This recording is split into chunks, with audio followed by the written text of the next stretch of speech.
নমস্কার, আমার নাম ডক্টর পুরু ধাওয়ান এবং আজ এই ভিডিওতে আমরা এমন একটি বিশেষ সমস্যার কথা বলবো, যা কিছু ক্ষেত্রে দেখা যায় তা হলো প্রস্রাব ধরে রাখার ক্ষমতা কমে যাওয়া। এখন যদি আপনার প্রস্রাব তৈরি হচ্ছে, আপনি তা ধরে রাখতে পারছেন না, তাহলে কি হবে? তা লিক হয়ে যাবে। এখন এই যে প্রস্রাব লিক হচ্ছে এর অনেক কারণ আমরা দেখতে পাই।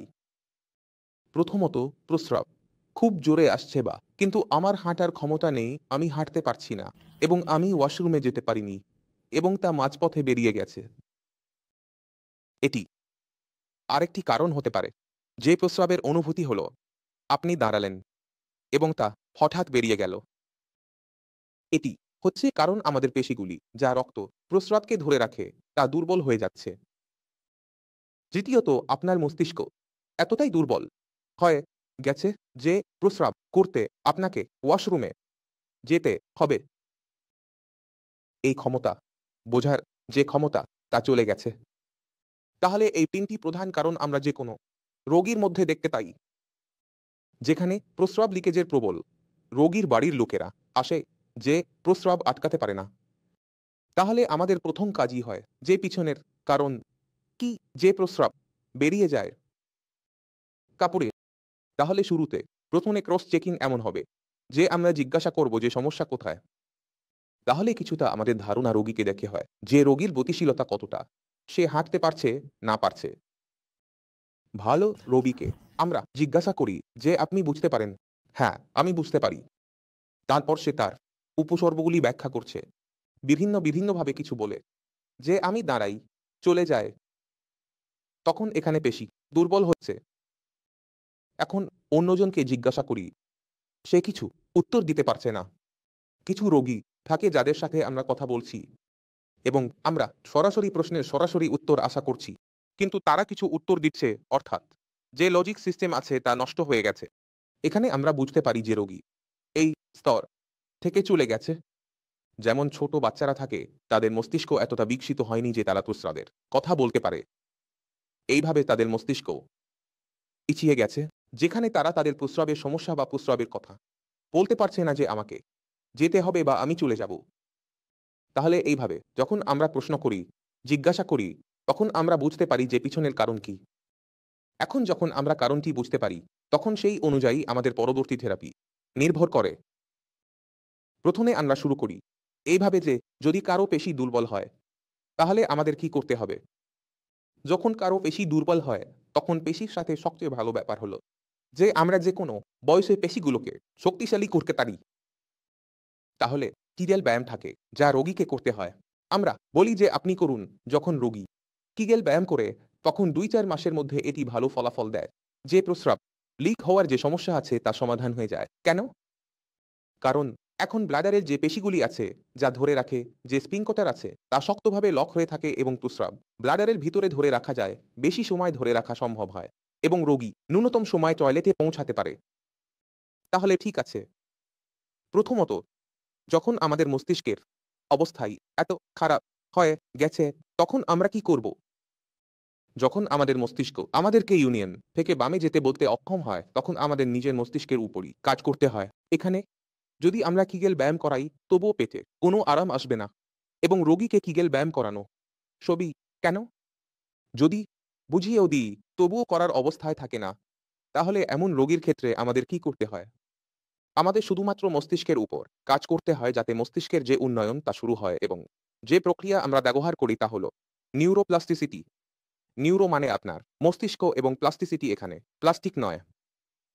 এখানে প্লাস্টিসিটি মানে তার উন্নয়ন। তাহলে যখন আমরা মস্তিষ্কের উন্নয়ন করি, তখন আমরা কি দেখি যে আমাদের পার্কিনসন লক্ষণ বা ডিমেনশিয়া আসছে, হ্যালুসিনেশন হচ্ছে, ট্রেমর আসছে, সেগুলো কমতে শুরু করে এবং এই প্রক্রিয়ার মধ্যে রোগীর যে যুক্তি আছে তা আবার ফিরে আসতে শুরু করে। রোগী নিজেকে প্রকাশ করতে শুরু করে, বলতে শুরু করে যে হ্যাঁ, আমার প্রস্রাবের বেগ আসছে, আমাকে বাথরুমে নিয়ে যাও, বা সে অন্য কোনোভাবে শব্দ করতে শুরু করে। যেখানে পরিবারের লোকেরা বুঝতে পারে যে হ্যাঁ, তাদের কোনো সমস্যা হচ্ছে, তখন আমরা নিউরোপ্লাস্টিসিটির সাহায্যে এটি করতে পারি। এর জন্য আমাদের একটু বেশি পরিশ্রম করতে হয়। এখন আমরা এমন কেসগুলির দিকে আসি যেখানে আমাদের লোকোমোটিভ সমস্যা রয়েছে, অর্থাৎ রোগীকে ইউনিয়ন আসছে। ইউনিয়ন ধরে রেখেছে, বাথরুমে যেতে এত সময় লাগছে, যে সে আগে বেরিয়ে যায়। তাহলে এমন কেসগুলির মধ্যে আমাদের কি করতে হয়? তা দ্রুত সমাধান করার জন্য আমরা একটি ছোট কাজ করি। আমরা ফোনে কয়েক মিনিট পর পর অ্যালার্ম সেট করে দিই। এখন যখন অ্যালার্ম বাজবে তখন আপনি বাথরুমে বসে আসবেন। আসুক বা না আসুক, তাতে কোনো পার্থক্য নেই। এতে কি হয় যে আমাদের একটি স্বল্পমেয়াদী সমাধান পাওয়া যায়। ইউরিন খুব বেশি জমা হতে পারে না। কিন্তু এই সমস্যাটি রাতে থেকেই যায়। তাহলে রাতের সমস্যা না হয় তার জন্য একটি ছোট উপায় হলো ঘুমানোর ২ ঘন্টা আগে তরল গ্রহণ বন্ধ করে দেওয়া। যেমন যদি আপনি রাত ১০টায় ঘুমান তাহলে ৮টার পর আপনি পানি খাবেন না, দুধ খাবেন না, চা খাবেন না। যে ওষুধ আপনাকে নিতে হবে তা আপনি সামান্য পানি দিয়ে নেবেন। একেবারে অল্প পানি দিয়ে অথবা ৮টার মধ্যেই তা নিয়ে নেবেন এবং ১০টা পর্যন্ত কোনো তরল গ্রহণ করবেন না। এর ফলে কি হয়? যে আমাদের শরীরে তখনই সমস্যা তৈরি হয় যখন পানি বেশি থাকে। এখন যতটা বেশি পানি ছিল তা ২ ঘন্টায় বেরিয়ে গেছে। এখন শরীরের কাছে কোনো অতিরিক্ত পানি নেই। হয়তো গলা একটু শুকিয়ে যাচ্ছে, হালকা, হালকা শুকিয়ে যাচ্ছে। তা হতে পারে। আর যখন শুকিয়ে যাচ্ছে এবং আমাদের পিপাসা লাগে তখন আমরা শুধু একটু করে পানি পান করব, পেট ভরে পানি পান করব না। এভাবে করলে কি হয়? যে আমাদের রাতের সময় যে প্রস্রাবের ফ্রিকোয়েন্সি থাকে তা শেষ হয়ে যায়। এখন আরেকটি সমস্যা আমরা দেখতে পাই তা হলো পুরুষদের প্রোস্টেট। যে রোগীরা আমাদের কাছে আসেন তাদের মধ্যে প্রোস্টেট একটি সমস্যা হয় কারণ তারা ৬০, ৭০, ৮০ বছর বয়সী এবং এই বয়সে প্রোস্টেটের সমস্যা অনেক বেড়ে যায়। আর যখন প্রোস্টেট বড় হয় তখন আমরা আমাদের মূত্রাশয় পুরোপুরি খালি করতে পারি না। যদি এমন কোনো সমস্যা আমরা দেখতে পাই, আল্ট্রাসাউন্ডে প্রোস্টেটের চিকিৎসা হয়। এমন ক্ষেত্রে আমরা যা করি তা হলো প্রোস্টেটের পেশিগুলিকে শিথিল করার জন্য ওষুধ দেওয়া হয়। যাতে মূত্র পুরোপুরি পরিষ্কার হতে পারে, আমাদের মূত্রাশয় পুরোপুরি খালি হতে পারে এবং মূত্রত্যাগের মধ্যে সময়ের ব্যবধান দীর্ঘ হতে পারে। এবং যখন এমন হয় তখন রোগী ৬-৭ ঘন্টা নির্বিচ্ছিন্নভাবে আরামে ঘুমাতে পারে।